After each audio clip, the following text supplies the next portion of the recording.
Good evening, everyone. I'm Alex Rashi, captain of the Montreal HMB team, Le Dogue de Montreal, and today I'm going to be doing a commentary review of the WMFC pro fight that took place at the VOIN tournament earlier this year between Vyacheslav Levakov of Western Tower and Lukas Kowal of White Company.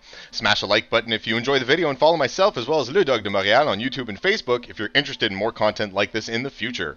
So like in the previous video, I'll flash the rules on screen real quick, and you could take a moment to pause and catch up if necessary.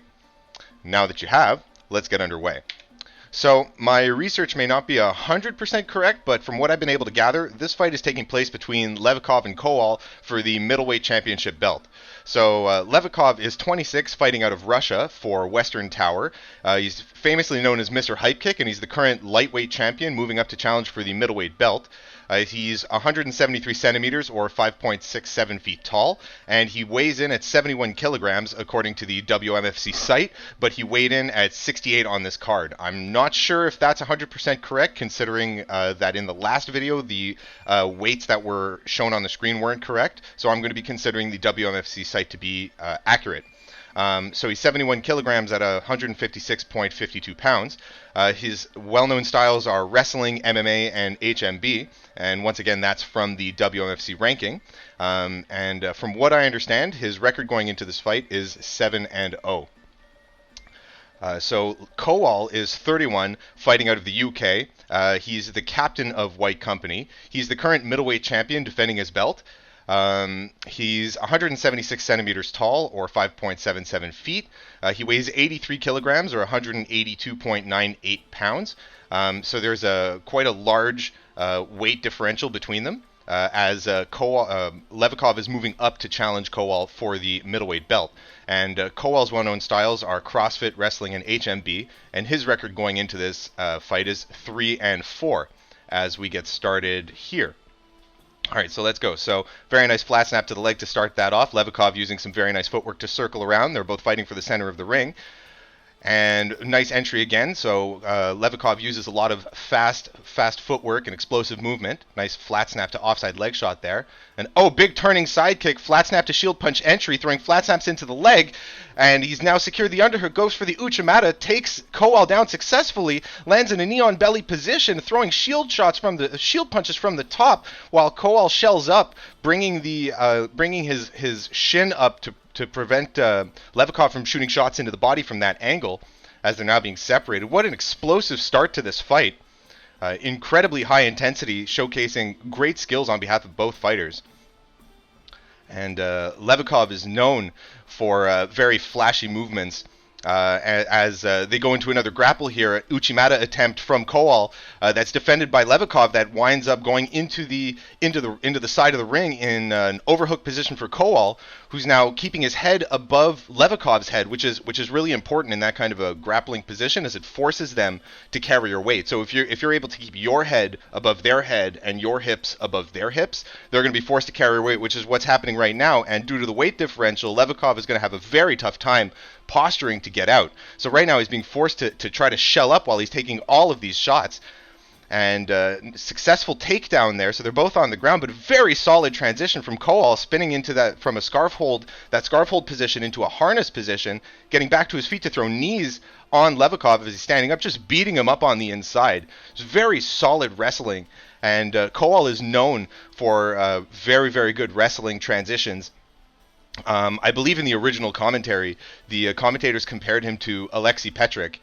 I went and I looked at a couple of Alexei Petrick fights, and very nice Kosoda Gari to a takedown into a dominant position, throwing shots from the top as Levakov gets into a De La Riva position that Lukas Kowal sits down into. He's taking a couple shots from the back, but I don't know if those shots are going to count. The ref was coming in to separate them, so I don't know if they're going to be counting those shots. But even if they do, Kowal was able to return a couple. That was a very interesting position. We're definitely going to have to review that, as well as the turning side kick at the end of the video. That was incredible.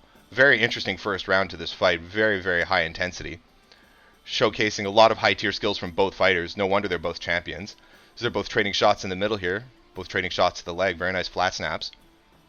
Flat snaps are those onside shots that I keep referring to, for those who may not use the same sword fighting nomenclature. They're both stepping on the inside, trading shots equally. I believe this round, I would give this round to either a draw, or I would give it slightly in favor of Kowal as he pushes Levakov up against the side of the ring here, throwing shots on the inside. Levakov is trying to post against him to prevent those knees, throwing knees of his own. As both fighters are showcasing very high MMA, high-tier MMA and wrestling skills. Both have preference for fighting on the inside, fighting from a clinch, as Levakov is trying to pull Kowal into a plum, kind of a clinch position. But very nice transition into a harness there again, and he secured that position against the side of the list, throwing shots into the face. I believe the shield was interrupting some of those shots. I don't know if all of those are going to count. But definitely a huge explosive round from both fighters. Like I was saying, if I were counting points, I would give that to Kowal simply because he was able to get so much control against the side of the list with that overhook position. And like I was saying, I went and I looked into some of these Alexei Petrick super heavyweight fights, and Kowal has a style that's very reminiscent, where he's very relentless with his forward pressure to secure that overhook. As we saw in the previous fight, was a very similar strategy that Ilya Dragan was using to grab that, to obtain that overhook position, so that you could just throw shots while they're forced to defend. And it can be very difficult, as we can see here. It can be very difficult for somebody to posture out of that situation. Levakov doing an incredible job trying to secure a takedown here. I don't know if it counts because Kowal didn't have 3 points of contact on the ground, so I don't know if that would count as a takedown, but he succeeded in spinning around very, very quickly into that harness position. And what I like about Kowal's strategy is he's very patient. He sets a very, very good pace, and he doesn't overextend. So he uses techniques that are very safe, like this Kosotogari that we see here, very safe outside foot trip, as we're reviewing that De La Riva position again, that Brazilian Jiu-Jitsu leg tie position from the guard. So Kowal is very, very good at setting a pace, and he's very grindy. So what I'm hoping to see throughout the rest of the fight is I'm hoping to see him continue to pressure Levakov, not only to take advantage of his weight, but to limit the ring, because Levakov is an extremely mobile fighter, as we see through his footwork. He's very good at fighting from range, and he's good at covering distance. So you don't want to give that kind of fighter the opportunity to set the pace and to go in and out at his own pleasure. Especially since we've seen that Levakov also has his own familiarity with takedowns and wrestling in general. He's very comfortable in that environment. So you don't want him to have an advantage, even though he weighs less than you. If he's used to fighting opponents who are heavier than him, he might be comfortable enough that you can't take as good advantage of your weight as you would like. As both fighters are trading in the opening first 30 seconds of the round, they're both kind of trading into the ring, just showcasing very good dueling skills. I believe Lukas Kowal is known to have a particularly good sword and shield dueling skills, which doesn't surprise me, being the captain of White Company, a top-tier competitive team. So far, both fighters are just kind of trying to set a pace on each other. Very nice push kick entry, which is a very, very similar move to what Levakov attempted to, or did successfully in the first round with his turning sidekick entry. So once again, both fighters are pressed up against the list, going into that overhook, underhook position. Very, very 50-50 similar kind of a position. And Kowal is very good at pushing Levakov right up against the side of the ropes and just making sure that he's keeping his head above Levakov's head. Once again, that's an integral part of this strategy in order to make somebody bear your weight. Bearing your weight forces them to use gas tank just to maintain posture. As you see, he's just slowly getting crushed under that pressure. He's also keeping his hips further forward and above Levakov's hips, which is another classic wrestling MMA strategy in order to make somebody bear your weight. Another beautiful transition into a harness position, so he can throw knees from the top, shield shots from the top as well. It's just a really good strategy to make somebody who's very well known for having good legs or incredible cardio footwork, stamina in general, good mobility, for making somebody who have good legs burn their tank. As he's once again going into that overhook position and just ground him into the ground. Very good grindy game, landing in that scarf hold, kind of a headlock position, so that when he throws shots, he's not only is he in a dominant position, it's just incredibly difficult to defend. You can't really shell up from that position, hence the stand up. after a few seconds. Or it seems there may have been some interference with the side of the ring, and they may be taking that same position again. Hence the quick stand-up. So I thought that was a bit faster than 7 seconds as they're starting again here. Oh, huge sprawl from Kowal, showing that very nice sprawl, making it very difficult for Levakov to do any kind of a hip escape, to try to turn his hips in order to get out. Just had to shell up into a turtle position and just wait on all fours for the separation. It's unfortunate when somebody's so heavy and so good at establishing that control from a dominant position is on top of you. It's very tough to deal with. As we see, we're coming into the final 10 seconds of the round. Levakov is just having such a hard time getting away. Oh, Uchimata, but saved by the ring. Oh, if that ring, if that was attempted a few feet further into the center of the ring, he would have gone down. So far, excellent round. I would, if I was counting points, I would definitely give that to Kowal. Unfortunately, I don't have access to the scorecards or round counts. But as we can see so far, it's been a very explosive fight coming out of the second round. Levakov showcasing very creative combinations, that spinning back offside to the leg. Very nice footwork. He's able to dart in and out effectively. He's really good with that left straight shield punch as well. He gets great head displacement, and he's good at sticking it in the face. It's unfortunate for him that Kowal is so good on the inside that he's just relentless at pushing forward to establish that overhook position, which we've seen in 2 fights now. 2 fights in a row is just a very strong controlled position. Especially because it allows you, if the opponent is struggling and the grapple isn't deemed inactive, it allows you to keep throwing shots at them. And it can lead to a variety of different takedowns. So it's a very good strategy to use in this context. Once again, beautiful Uchimata, that inside foot trip attempt from Levakov. It's one of the more popular takedowns, judo-oriented takedowns that we see in Buhurt, along with techniques like osotogari, kosotogari, the hip toss, and that outer foot trip that Kowal did earlier. I'll point that out again. It's important to use some kind of universal nomenclature when you're referring to those kinds of techniques, because it's easy to verify. So you can go online, you can look up osotogari, and you can learn how to incorporate that technique or refer to certain aspects of it. As we're coming into the third round here, both fighters seem still in good condition. Let's see how this is going to go. Last round of the fight. Once again, flat snap to the legs traded in the middle of the ring. Very common sequence. Once again, entering, trying to do flat snap to that shield punch, but Kowal sidestepped out of the way and was successful in pressuring right up against the list, securing that overhook position again. Or no, not overhook again, not yet. Oh no, he has an overhook on the outside. Okay, yeah, good. Nice punch to the face on the inside, returned by a knee by Levakov. And there we go, that outside foot trip, Kosotogari, bringing him down, stepping over the knee to go into knee on belly, throwing shots from that dominant position. Very nice shield blows. I don't know if, from that angle, I don't know if some of those were interrupted. That was a nice reflex from Levakov to shell up there. So we're coming in off that break, very intense.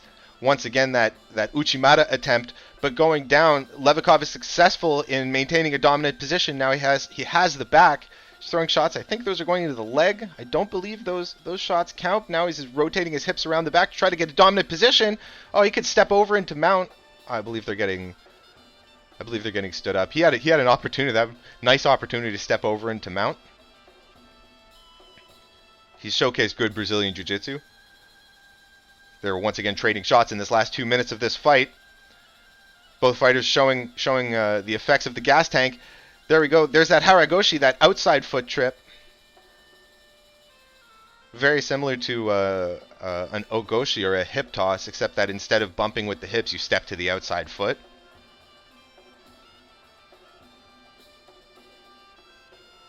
As they're getting separated, I think they're just getting some instructions vis-a-vis use of the ring, just to make sure they don't get tangled as they go back in after that brief separation. Once again, Levakov being pushed up against the side of the list, trying to get an underhook in order to be able to rotate out, but it's very difficult from this position, returning knees as he's getting punched in the face. Kowal is just relentless with his forward pressure. Just absolutely monstrous, monstrous gas tank. Just relentless pressure. Very, very solid wrestling fundamentals. Like I've said a couple of times in this fight, his transitions, I think, are what are the most remarkable. Very nice shield punch to flat snap to the leg. Maintain good zoning. Both fighters are pretty good at zoning. Kowal in particular is better at using his shield. His shield has a lot more range, so he's really good at entering. Oh, spinning back fist. Very creative combinations that allow him to get in. Now he's on the inside.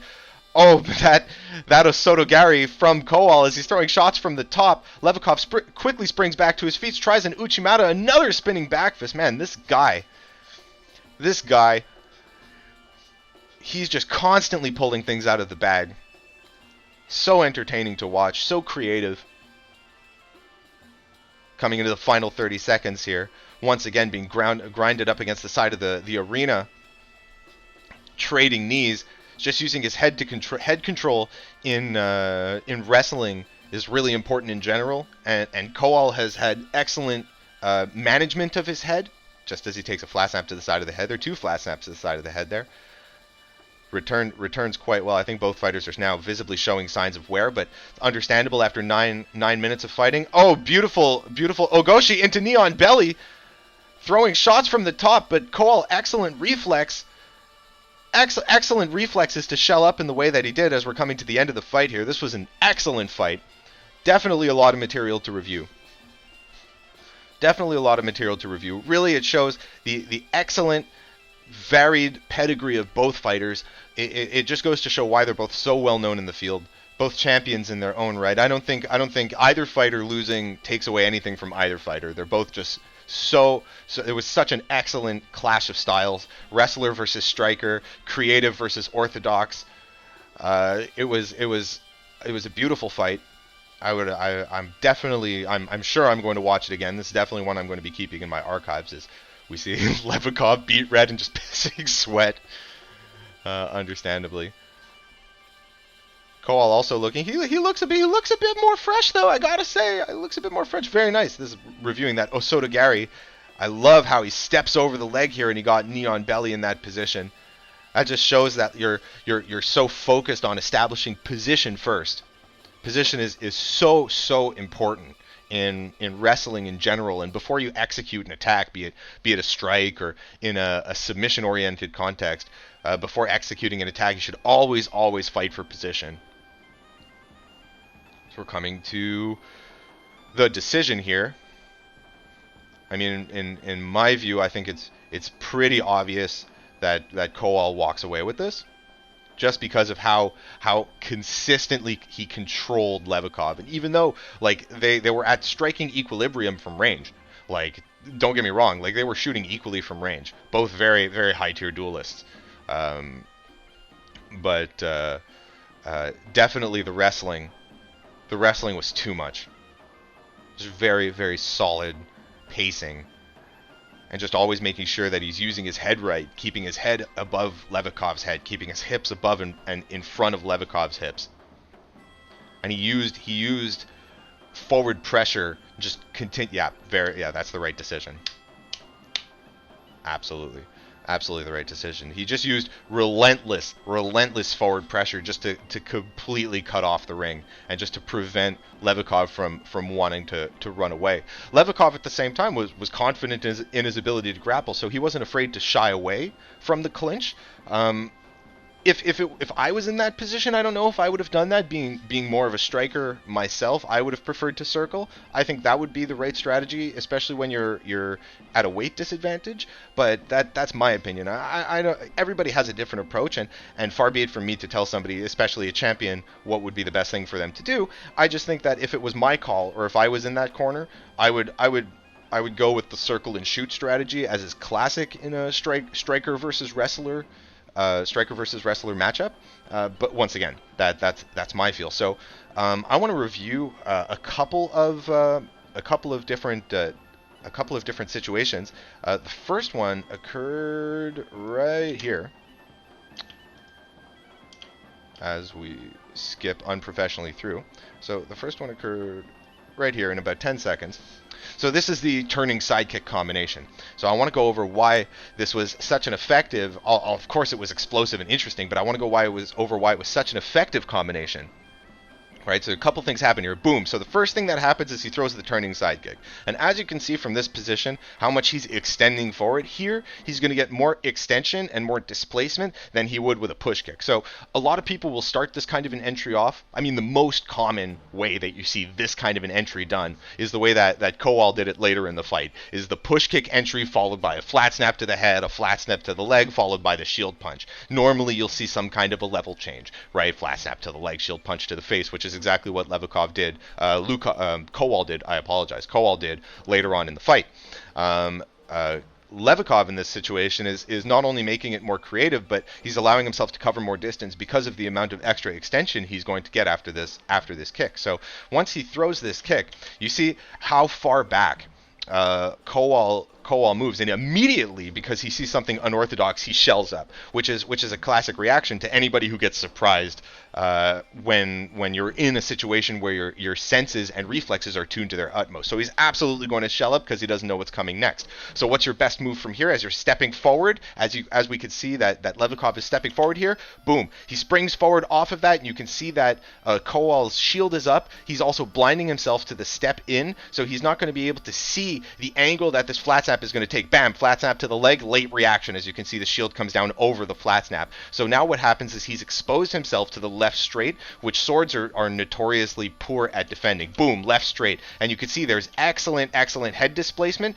which allows him to set up the shots to the leg here. So sets up all of these beautiful flat snaps to the leg, and as Kowal tries to use his excellent wrestling to defend, as he's trying to establish a 50-50, right, we can see that Levakov transitions to the underhook, right? And this underhook is super important because he's going to do the Uchimata. And Uchimata, you can do Uchimata from an overhook position as well, but just in this kind of a position, the underhook just allows him more leverage with the hips. So he gets that underhook, and you're going to see he's going to step in, he's going to sweep with the leg and bump with the hips, pushing Kowal's hips out and around. Kowal goes down, and he's going to immediately make sure he steps to the inside. Boom. His leg is on the inside, knee on belly. So now we can also highlight a really excellent reaction here from Kowal, which was to wrap his arm around that leg. So this prevents Levakov from having a lot of places to shoot because he's creating a much smaller target. He's also going to shrimp his leg in, because throwing shots at the leg, I believe, don't allocate you any points. So in this position, it's very, very difficult for Levakov to get an unobstructed shot at him. So this is just great groundwork on behalf of both fighters. So I just think that was an incredible sequence to cover. I mean, I like this step here from Levakov. This shows that he has Brazilian Jiu-Jitsu instincts, because in this position he can go and try to get the arm. And if it was in like a submission context, he can go and try to get the arm. And there's a lot of different attacks that you could do from this position. Like he has access to armbar from this position. He can try to transition into full mount. This is just a very interesting position in general. Both fighters did a really, really good job. The next position that I want to touch on is at 950 in the overall original video. It's this position here. It's the Kosotogari from Kowal. Once again, we see that outside foot trip. Boom, outside foot trip. Very, very beautiful takedown, allowing him to remain standing so he can throw shots from the dominant position. And this is an excellent reaction from Levakov to immediately go into a De La Riva position. And the De La Riva position is this position here, where he has 1 foot on the hips and 1 foot on the knee on the inside. So what he could do from this position is he could attempt a variety of takedowns. He could take his sword arm and put it behind the ankle or behind the back of the foot and block that, so that he can use leverage with his hips to try to push Kowal down. So what Kowal does in this position is actually really interesting for a couple of reasons. So he turns and drops to one knee, which the first time I watched this video, I was really, really surprised about this, because in a Brazilian Jiu-Jitsu or MMA context, or any context where you have access to submissions, this right here, this gives you access to a heel hook. And you can see that the back of his foot is right on the inside of Levakov's arm. So all he has to do is grab and crank, right? And boom, heel hook. But in WMFC Pro fights, no submissions. So what happens here is he defends himself from a takedown by intentionally going down to one knee and I believe the referee is going to be coming in to separate. So here he would also be able to return shots on the inside. I don't understand exactly why he doesn't. I don't know what his strategy here is. I don't really know what happened. But in this position, he takes a couple shots. I guess he was just waiting for the separation, thinking Levakov would do nothing. But he throws a couple of shots that he then returns. But he could have been firing shots from this position the whole time. But I think that's an interesting decision to make that I may not have had the reflexes to take. I would have probably tried to fight from that standing position or be more willing to go to the ground and then try to establish position on the ground. I wouldn't have thought to drop to one knee like that because I personally would have been too focused on not getting heel hooked or something like that. And the last thing that I want to focus on in this fight before we end the video for today is I just want to go over what the overhook domination that we saw later in the fight. So it was just this incredible overhook pressure from Kowal, how he was so relentless at fighting for that overhook, and how he just used like good footwork, the small little steps to rotate his hips around the outside of Levakov and push him right up against the side of the ring. It's just like really, really good use of wrestling footwork and pressure. And you could see from here, like, look how much weight that Levakov has to hold in this position. He can't posture. It's impossible for him to posture. And he can take his time. Kowal can take all the time in the world, and he's just resting, posturing up on the dude, making him support his weight. And with a 30-pound weight advantage, all of that on your neck, plus your helmet, like, that's a lot of weight on your neck. So that's taking your gas tank. That's taking your gas tank out. Once again, very solid transitions, and he's just maintaining that top control, just making him bear his weight the entire time. And I believe that this strategy, combined with the forward pressure strategy, the cutting off the ring, and perhaps a little bit too much willingness on Levakov's behalf to engage in those grapples, were what ceded the victory to Kowal. I mean, like, I'm not commenting too much on their sword and shield skills because they're both excellent. There isn't too much to say there. Their angles were good, power generation was good, hip movement was good. Both of them responded at the appropriate targets at the appropriate times. Counter shots were always given. So I didn't really have anything to criticize or too much or comment on, because there wasn't anything abnormal for that we wouldn't expect to see of fighters of this caliber. Both in terms of high-tier performance or low-tier performance. So that all being said, this brings us to the end of the video. I hope you guys enjoyed it. Like and subscribe. Be sure to hang around for the next one. I'm going to be doing a live stream with Evan Ringo on Saturday at 12 p.m. We're going to be reviewing the ACS National Championships that took place in Reno last weekend. So stick around for that. I hope you all enjoyed the video. Have a great day. Let me know what you think in the comments down below. Peace out.